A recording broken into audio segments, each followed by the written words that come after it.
Traders spend much of their time looking at charts and analyzing using technical or fundamental analysis, or a combination of both. While these indeed are very good things to spend time on, not all traders take their time to focus on risk management and more specific position sizing. I see a lot of new traders or old traders which trade only to have their accounts blown up by taking random positions with no plan whatsoever. Proper position sizing is a key element in risk management and can determine whether you live to trade another day or not. Basically, your position size is the number of shares you take on a trade. It can help you from risking too much on a trade and blowing up your account. Without knowing how to size your positions properly, you may end up taking trades that are far too large for your account. In such cases, you become highly vulnerable when the market moves even just a few points against you. Your position size, or trade size, is more important than your entry and exit when trading or investing. You can have the best strategy in the world, but if your trade size is too big or too small, you will either take too much or too little risk. So how do you prevent yourself from risking too much? How do you know the right quantity to buy or to sell when you initiate a position? Let's say you have $10,000 in your account and there's a stock valued at $100 you like and want to buy. Do you buy 100 shares, 10 shares, or some other number? This is the question you must answer. How to determine your position size? If you decide to spend your entire account balance and buy 100 shares, then you will have a 100% commitment in this stock, and this is not indicated. Also, in taking a position that represents a large portion of your total portfolio, there is also the opportunity cost involved. You would have to pass up other trades that you may have liked to enter. Position sizing is a critical issue that a trader needs to know beforehand and not to do on the fly. It's as important as picking the right stock or currency to invest. Newer traders or investors like to calculate how much they could make on the upside, how much money they could potentially make, and focus less on how much money they could potentially lose. There are several approaches to position sizing, and I will run down some of the more popular ones. The first one, and the most common one, fixed percentage per trade. Position sizing can be based on the size of an overall portfolio. This means a percentage of that overall capital will be predetermined per trade and will not be exceeded. That would be 1% or even 5%. This fixed percentage is an easy way for you to know how much you are buying when you buy. To use a simple example of fixed percentage position sizing, let's take again a $10,000 account size and a $100 stock. If you take a simple 1% position based on your account size, that comes down to a single share. You may be thinking you are no better than a person with a $100 account buying one share. The difference is that the $100 account holder has a 100% position size, while the $10,000 account holder is putting just 1% at risk. Which position size allows a trader to sleep better at night? Of course, the second one. Position sizing helps control the risk. A 1% hard limit on each trade allows you to tolerate many losses in your search for profits. Protecting your capital is your primary job. Your secondary job is allowing room in your portfolio to find other trading opportunities. The fixed percentage amount is an easy approach to accomplish this.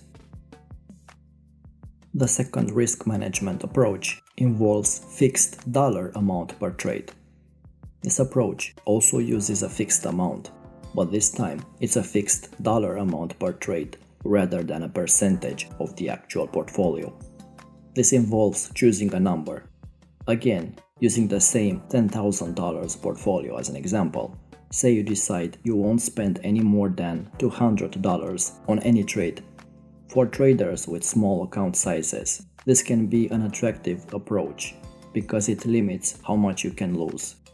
However, it also limits what stocks you can buy.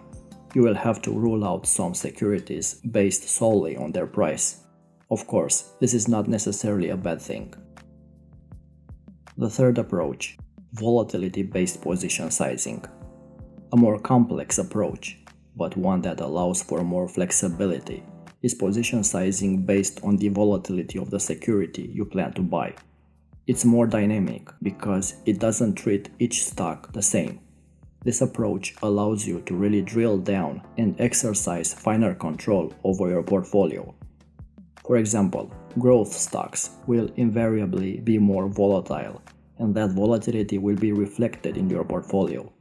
To reduce that overall risk on your portfolio, you would buy less of higher volatility stocks than you would buy lower volatility stocks. You can measure volatility with something as simple as a standard deviation over a given period, say 15 or 10 trading days. Then, depending on the deviation, you adjust the amount of shares you buy when you initiate a position. This allows lower volatility stocks to have more weight in your portfolio than higher volatility ones.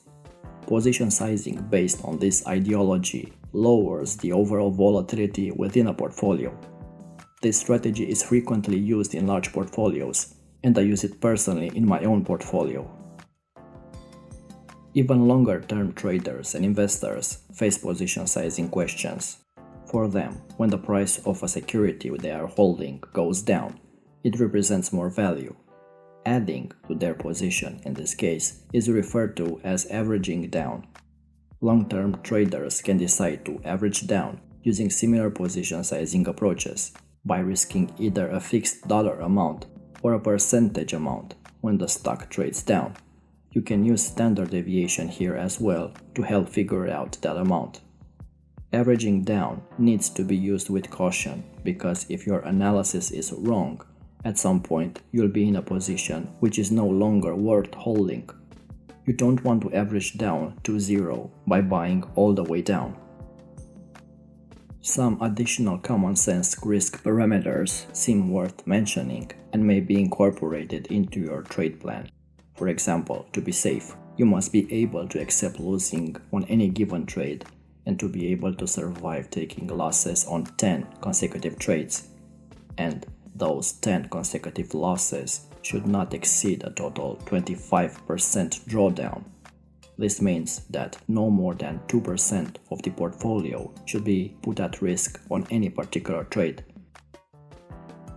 Once you figured out how much you are comfortable losing, a stop-loss level for each trade should be determined and placed in the market. A seasoned trader will generally know where to put their stop-loss orders after having optimized their trading plan, and chart analysis is often performed when setting stop-loss orders. Two rules of thumb should be followed when you use stops to manage risk on your positions. First, never adjust the stop-loss to arrive at a desired position size, but instead adjust the size of the position to meet your risk level and the desired stop-loss order placement based on your analysis. Second, trade using the same risk parameters on every trade, regardless of the distance of the stop-loss. Avoid putting money at risk to use a wider stop, and avoid risking any less money on a stop closer to the trading level. Adjust your position to meet your predetermined risk levels. By now, I hope you realized that correct position sizing is crucial. You should always consider how much you buy when you buy, and also know how you came up with that number. Regardless of your account size, take the time to come up with a consistent approach that matches your trading style, and then stick to it. You can incorporate flexibility as well. For example, if you are willing to take more risk with your portfolio, you can dial up the percentage you use. Sound money management techniques can help make an average trader become better and a good trader become great.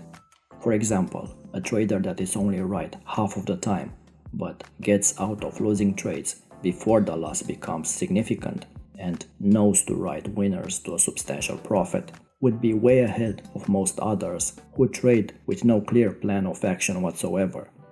And you have to find the right balance, because if you risk too little and your account won't grow, and if you risk too much and your account can be destroyed in a few bad trades. If you found value and learned something new, leave us a like to show your support. and make sure you subscribe and hit the bell icon to stay notified when we upload new videos. Until next time.